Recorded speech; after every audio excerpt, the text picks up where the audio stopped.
More than half of people across Britain arrived late for work today, according to one estimate, as the early winter cold snap continues to cause widespread disruption in almost every part of the country. Thousands of schools were closed, airports shut, and road and rail travellers have faced delays thanks to heavy snow and ice. The coldest place in the UK today was Altnahara in the Scottish Highlands at minus 21.1 degrees Celsius. In Leaming, Yorkshire, it was as low as -8, but moving southward, Manchester, Birmingham and Cardiff only dipped to -2, whilst in London officially it didn't fall below freezing, although the wind chill rendered it much colder.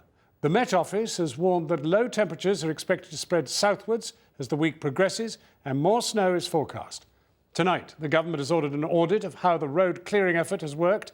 Katie Razzall reports now on the efforts people are making to get to work and how much their absence could cost the economy. If you woke up this morning to a view like this, went out for a bit of this, perhaps had a go on one of these, quite frankly, you better keep it under your woolly hat. Bobble hats, gloves, jackets. The great British work ethic meant thousands of us stuck like this, with roads closed, airports shut, trains going nowhere fast. More than half of us were late for work today, one study suggests. I waited for an hour now and had absolutely no information whatsoever. If I don't go in, I have to take it as holiday, and which I don't want to do. Pity the commuters who spent all night stuck on this London to Kent southeastern train. My annual season ticket is £3,500 a year and this is how we're treated. It's not right, it's not good enough. Woolly jumper, coats, gloves, hat and furry boots. Gatwick and Edinburgh, two of the 4 airports that have been closed today. The word unprecedented being used for the amount of snow that's fallen on the Edinburgh runway, 44 centimetres in 3 days. No one can recollect anything like this in about the last 20 years from staff that have worked at this airport for a long period of time, so it's been a very intense drop down. And on the roads, the AA has said it's unacceptable that thousands of people have been trapped on gridlocked motorways. They're calling for better planning to get gritters through. The advice for motorists: take extra care and wrap up warm. 3 pairs of socks, 2 pairs and then a thermal pair. Thermal underwear, tops and bottoms. So, have we Britons learned anything from the heavy snows of last winter? Are we better at carrying on normal life? And what impact does snow have on the economy? Well, up to 124 million working hours were lost in the snowiest week last January. But the economic cost was anything between £230 million and £1 billion a day, depending who you asked. This time, too, estimates vary in this busy pre-Christmas period to between £250 million and £1.2 billion a day. But the good news, for the economy at least, is that many analysts argue the amount we lose while we're snowed in and unproductive is actually made up over the following weeks and months as people stay later and work harder. So the effects are far less serious than the estimates suggest. Okay, so I've got control, so what I'm going to do is... There's also the growing trend for home working.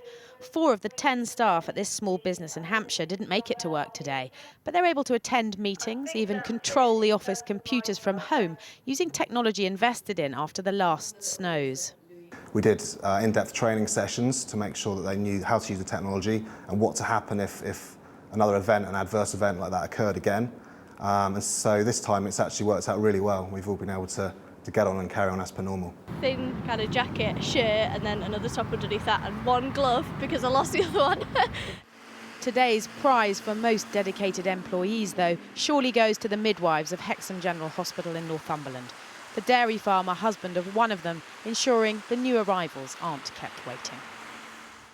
The widespread travel disruption is set to continue for the next few days. At the moment, Gatwick Airport is closed, as you heard, until at least 10 a.m. tomorrow morning.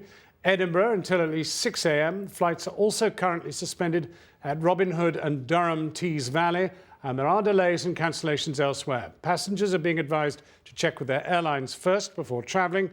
On the trains, passengers face disruption on Eurostar services, First Hull trains, ScotRail, East Coast, Cross Country, East Midlands and South Eastern trains, whilst on the roads there are severe delays on the Surrey and Kent stretches of the M25 and the M20 in Kent, the M1 in Derbyshire, the A1 near Catterick and Grantham.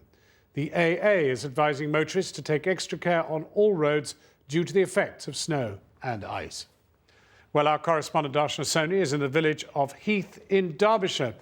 Darshana. Well, this beautiful village is only 5 minutes from the M1, but it effectively feels as though it's been cut off. When we arrived here this afternoon, John, it was unusually quiet. There was nobody around and everything had been draped in crisp white snow. And most locals sensibly were holding up inside. And they said to us that the emphasis has been on clearing the major roads like the M1 and making sure that big towns are accessible, which has meant that small rural villages like this have, they say, been ignored. The council say they are trying their best, but they just can't get around to places like this. And just before 5 o'clock when we were here, we saw a number of villagers hurrying up this hill, John, and they said that a village dispatch had been sent out telling everybody that the pub was going to open for 2 hours, and that is the only local amenity here in this area.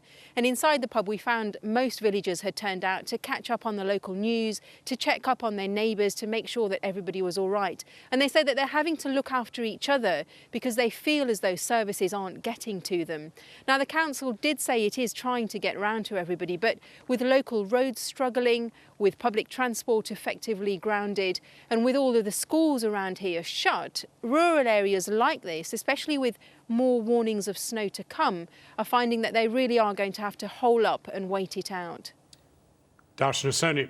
And it's not just us suffering the cold snap. Flights in France, Germany, Spain and Switzerland have all been disrupted, and the Spanish Prime Minister was delayed as he tried to make it to Zurich for the World Cup bid announcement. In Poland, temperatures sank to minus 26 degrees and 8 homeless people have been found dead. Moscow recorded the lowest temperatures on this day for nearly 80 years, and many French regions banned the use of lorries completely after roads iced up.